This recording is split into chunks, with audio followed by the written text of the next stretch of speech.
Nous allons voir aujourd'hui quelle est la meilleure structure de silence radio pour récupérer son ex. Lorsqu'on sort d'une rupture, on a une palette d'émotions qui n'est pas des meilleures. On peut ressentir par exemple de la tristesse, de la confusion, on a même parfois une forme de désespoir. C'est-à-dire qu'en gros, c'est pas ce que tu souhaiterais à ton pire ennemi. Tu vis quelque chose qui est juste atroce.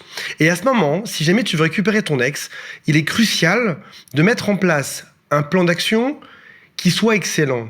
Si jamais tu veux récupérer la personne que t'aimes, tu peux pas te dire « je vais juste y aller au hasard, au feeling, faisons un peu mieux et on verra ce qui se passe ».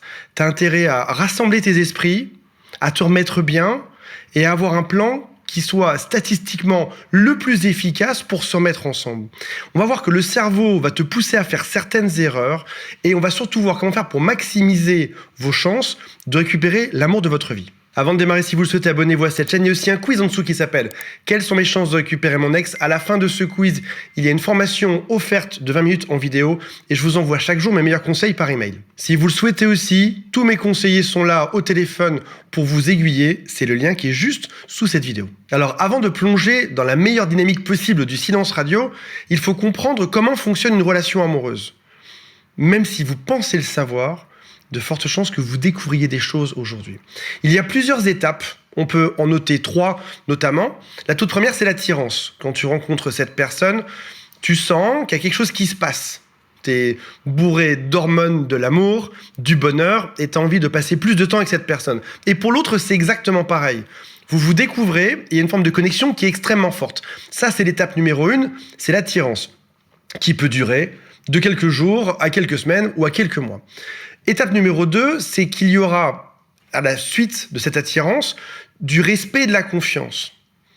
Je suis attiré par toi, je te découvre dans le temps, et parce que je te connais mieux, je sais que je peux m'ouvrir à toi, que je peux te faire plus confiance, que je peux te confier des choses sur moi, et que même j'ai confiance, par exemple, dans le fait de partir en vacances avec toi, ou même d'avoir des projets. Et on arrive tout naturellement sur le point numéro 3, qui est la construction d'un avenir ensemble. Une fois qu'il y a l'attirance, et une fois qu'il y a la confiance, chronologiquement, va arriver la possibilité de construire un avenir en commun. Ça peut être des choses matérielles, comme par exemple se dire on va avoir une maison ou une voiture. Ça peut être des choses comme passer du temps ensemble, partir en vacances, tout simplement vivre ensemble. Ça peut être aussi construire une manière de communiquer. Il arrive parfois malheureusement la 4e étape, qui est une régression par rapport à tous ces points. L'autre se détache émotionnellement. Ça signifie que, par exemple, il y aura moins de projets ensemble et parfois tu en es conscient, parfois tu es juste une forme de victime incapable d'agir sur ce qui se passe, tu sens que l'autre se détache mais tu n'arrives pas à le faire revenir, et d'autres fois tu n'es même pas conscient de ça. L'autre se détache tout seul mentalement et tu le découvres le jour de la rupture amoureuse. Donc ça veut dire qu'on va déconstruire en douceur ces 3 étapes qui ont pris du temps à être construites. On a mis peut-être 6 mois pour en arriver là, ou 1 an ou 2, et tout à coup, on fait comme une espèce de retour dans le temps.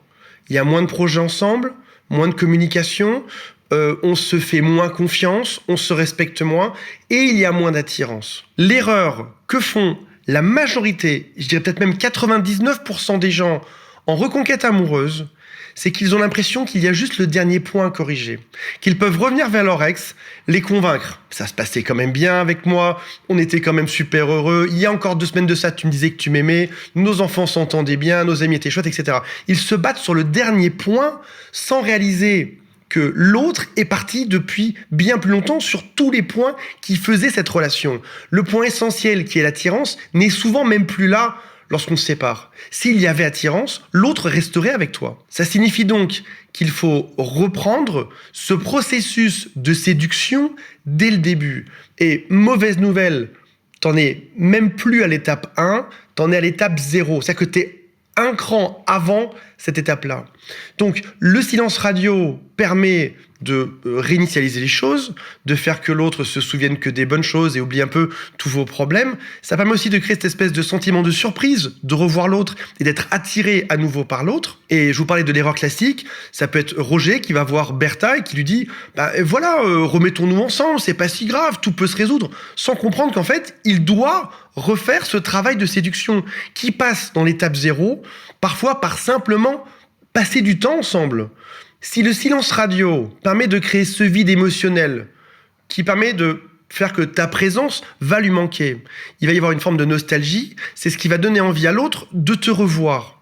Mais se revoir pour parler directement des problèmes, ou se revoir pour tenter de convaincre l'autre, ou se revoir pour être dans une forme de déni qui a un souci ou que l'autre n'est plus attiré, serait un problème. Il va falloir donc se redécouvrir quasiment comme si vous étiez deux inconnus. Ça peut être typiquement aller au restaurant ou boire un café ensemble et juste parler de sujets légers, sans aborder, au tout début en tout cas, les gros problèmes du couple. Il y a une temporalité pour tout et on parlera un peu plus tard des soucis de couple. Mais là pour le moment, il est juste temps de boire un café ensemble et de passer un bon moment, peut-être même de rigoler à nouveau, afin que ton ex passe de l'étape 0 à l'étape 1. C'est celle que tu vises aujourd'hui. Quand on reprend contact avec son ex, on y va avec prudence.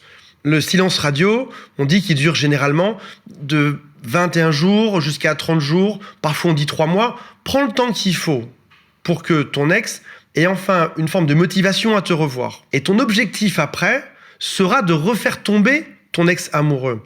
Si jamais on regarde les statistiques, on remarque, que, par exemple dans ce livre que j'ai trouvé, qu'il faut en moyenne 90 jours pour tomber amoureux de quelqu'un de bien. Sachant que pour certains, ce sera beaucoup plus court, pour d'autres, ce sera beaucoup plus long. Mais prenons juste cette moyenne de 90 jours. Je voudrais juste te mettre dans une forme d'échelle de temps raisonnable. La plupart des gens me disent comment récupérer mon ex dès ce soir, 20h30. Ne pense pas aussi court, pense plutôt sur une moyenne de 90 jours. Je vais prendre mon temps, on va se refréquenter, on ira plusieurs fois boire des cafés au restaurant ou juste simplement se balader, où on se passera des coups de fil et on va recréer cette complicité propice à ce que l'amour puisse naître à nouveau. Les étapes d'après, elles vous reprendront pas 3 ans, ce sera beaucoup plus rapide. Si vous montrez de la patience, si vous retrouvez cette forme de complicité, si vous faites renaître l'amour, les choses peuvent aller vite. Et ensuite, il va falloir travailler sur les points qui ont fait que, malheureusement, votre ex est passé de phase 3 à phase 2, à phase 1 et à phase 0. Et là, pour ceci, vous pouvez soit tout seul essayer de découvrir qu'est-ce qui fait que l'autre est parti, pourquoi est-ce qu'il s'est désintéressé, ou faire appel à un professionnel, ça peut être un thérapeute, un coach, un psy, ou encore les personnes qui sont dans mon équipe. Mais en tout cas, comprenez bien une chose, c'est qu'il vous faut et de la patience et de la compréhension. Plus vous serez patient et plus vous comprendrez l'autre, plus vos chances de reconquête amoureuse seront grandes. Voilà mes amis, j'espère que ça vous intéressait et on se retrouve prochainement. Salut à tous, bye.